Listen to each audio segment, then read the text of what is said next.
Fala, Grunautas, beleza?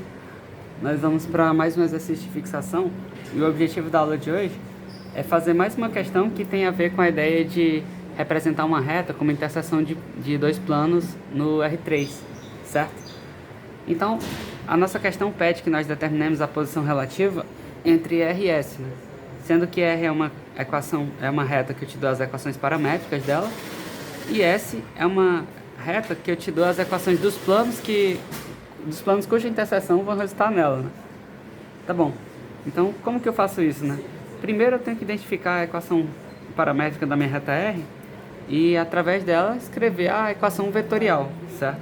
Dela eu tenho que extrair a equação vetorial. Então, reescrevendo a reta R, obtemos. Aqui é um xão é A mais lambda vezes U. Lembrando, U é chamado vetor diretor da reta R, certo? E esse U, ele é dado por essas coordenadas que multiplicam o fator escalar lambda, beleza? Então, qualquer ponto da minha reta R, ele pode ser escrito como esse ponto aqui que está fixo, ponto A, mais lambda vezes o vetor diretor, que é o U, né? 5, 1, 3, beleza?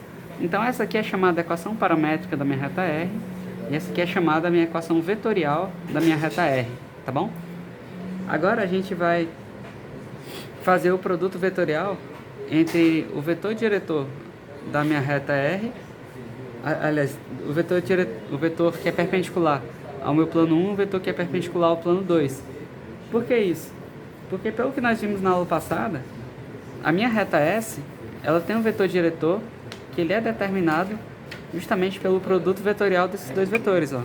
Trazendo aqui, recordando a aula 41, na hora que eu pego o plano π1, pego o vetor normal a ele, N1, pego o plano π2 e o vetor normal a ele, N2, eu tenho que executar o produto vetorial deles dois para encontrar o vetor diretor U da minha reta R, certo?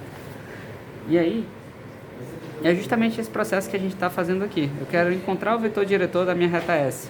Beleza, então eu pego o vetor normal ao plano π1. Quem é o vetor normal ao plano π1? É o N1 igual a 1, 1, 1, que são justamente as coordenadas que multiplicam o x, y, z. E quem que é o N2? Seria o vetor perpendicular ao meu plano π2.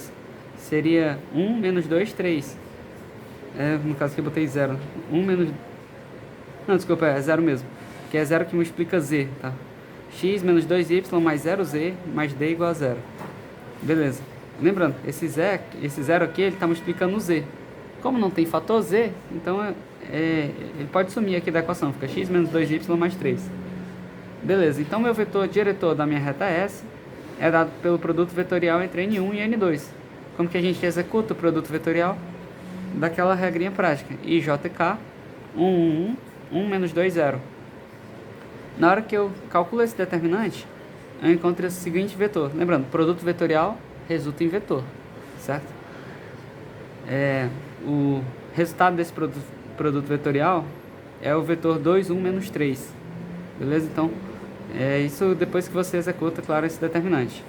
Legal. Então, agora, você tem o vetor diretor da minha reta R, que é o 5, 1, 3, e o vetor diretor da minha reta S, que é o 2, 1, menos 3. Pô, beleza, o que eu faço com isso? Eu observo agora que esses vetores diretores, eles são LI. O que quer dizer isso? Quer dizer que um não é múltiplo do outro, né? Se eles estivessem assim na mesma reta, se eles fossem paralelos e tal, eles seriam o mesmo vetor diretor, ou seja, seriam LD ou linearmente dependentes. Então, como um não é múltiplo do outro, ou seja, como as retas não são paralelas, então só tem duas possibilidades para a minha reta RS. Ou elas são concorrentes, elas se encontram lá, se encostam no R3, ou elas são reversas, ou seja, não são paralelas, mas também não se encontram. E aí só tem um teste que eu posso fazer que verifica se elas são concorrentes ou reversas. Qual é? É saber se há ou não ponto de interseção. No caso, esse ponto A aqui, o ponto A é o ponto que pertence à reta R, ele é 1, 1, menos 0. Aí eu vou mostrar que esse A também pertence à reta S. Pô, como que eu mostro isso? Basta que eu substitua as coordenadas do A nos meus planos que determinam essa reta S. No caso, quando eu jogo as coordenadas menos 1, 1, 0 aqui nesse plano, menos 1 mais 0 é igual a 0. Pô, beleza. Então, o ponto A dessa reta R pertence a esse plano aqui. Show de bola. O ponto A dessa reta R também pertence a esse plano. Quer ver? Ó? Menos 1, menos 2 mais 3 é igual a 0. Ou seja, o ponto A está pertencendo tanto à reta S quanto à reta R. E se isso acontece, as minhas retas que eram ou concorrentes ou reversas, agora elas são concorrentes.